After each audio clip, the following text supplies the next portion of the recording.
This video is sponsored by SBO Digital Marketing. நீங்கள் work from home job opportunity பார்த்துட்டு இருக்கீங்களா? அப்போது SBO digital மார்க்கெட்டிங்கில் ஜாயின் பண்ணுங்கள்.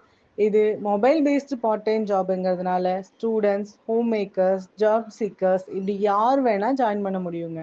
இந்த ஜாபை செய்கிறதுக்குன்ட்டு ஃபிக்ஸட் ஹார்ஸ்லாம் எதுவும் கிடையாது. உங்களோட ஃப்ரீ டைமை நீங்கள் யூஸ் பண்ணி ஏர்ன் பண்ணுற வகையில் SBO டிஜிட்டல் மார்க்கெட்டிங் சிம்பிள் டாஸ்க்காக அமைச்சிருக்காங்க. நீங்கள் ஜஸ்ட் உங்களோட கண்டென்ட்டை மட்டும் ஷேர் அண்ட் பப்ளிஷ் பண்ணால் போதும். இதில் ஏதோ ஒரு பொருளை நம்ம செல் பண்ணணும், இல்லை யாரையாச்சும் ரெஃபர் பண்ணணும், எந்த ஒரு அவசியமும் கிடையாது. உங்ககிட்ட ஃபேஸ்புக், இன்ஸ்டாகிராம் ஆர் யூடியூப் இதில் ஏதாச்சும் ஒரு அக்கௌண்ட் இருந்தால் கூட போதும், நீங்கள் எலிஜிபிள் பர்சன் ஆகிடுவீங்க SBO டிஜிட்டல் மார்க்கெட்டிங்கில் ஜாயின் பண்ணுறதுக்கு. அது மட்டும் இல்லைங்க, டே 1லேருந்தே உங்களோட டெய்லி இன்கம்மை இன்ஸ்டன்ட் பேஅவுட்ஸோட எடுக்க முடியும். இதை பற்றின டீட்டெயில்ஸ் உங்களுக்கு இன்னும் வேணும்னு நினச்சிங்கன்னா நான் டிஸ்கிரிப்ஷனில் கொடுக்குற நம்பருக்கு உங்கள் நேம் அண்ட் குவாலிஃபிகேஷனை வாட்ஸ்அப்பில் சென்ட் பண்ணுங்கள். தேங்க்யூ.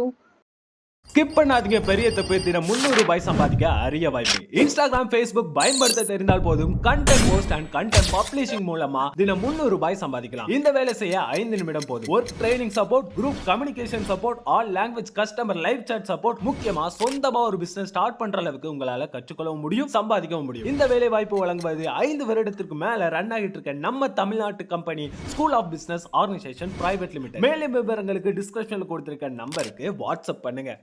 எந்த ஒரு உறவுகளுக்கு இடையிலுமே சரியான புரிதல் இல்லை அப்படின்னும் போது அந்த உறவுகள் கிட்ட அன்பும் இருக்காது. ஆழமான அன்பை விட சரியான புரிதல் மட்டும்தான் எல்லா உறவுகளையும் ரொம்ப காலத்துக்கு வாழ வைக்கும். ஒரு குடும்பத்துல ஒருத்தருக்கு ஒருத்தர் விட்டு கொடுத்து வாழ்ந்தாங்க அப்படின்னும் போது அந்த இடத்துல மகிழ்ச்சி இருக்கும்.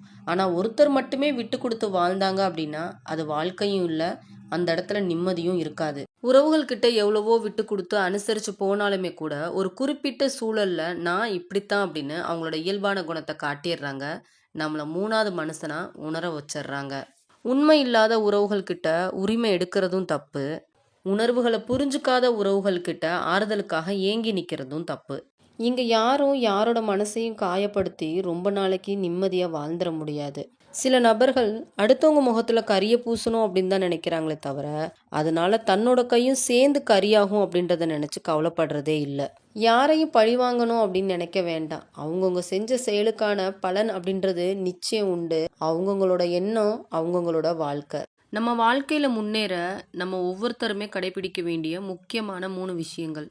1, எப்பயுமே நம்மளோட உடல் மன ஆரோக்கியத்தில் கவனமாக இருக்கணும். ஏன்னா அப்போ தான் நம்மளோட குறிக்கோளில் நம்மளால் கவனத்தை செலுத்த முடியும், நம்மளை சார்ந்தவங்கள நம்மளால் கவனிக்க முடியும்.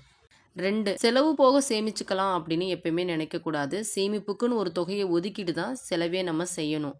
3, நம்மளோட அடுத்த நகர்வையோ இல்லை எதிர்கால திட்டங்களையோ எப்பயுமே மற்றவங்க கிட்ட வெளிப்படுத்திக்கிட்டே இருக்கக்கூடாது. நம்ம எப்பயுமே அடுத்தவங்கள பார்த்து தான் வியந்து போகிறோமே தவிர நம்மளோட பலம் என்ன அப்படின்ற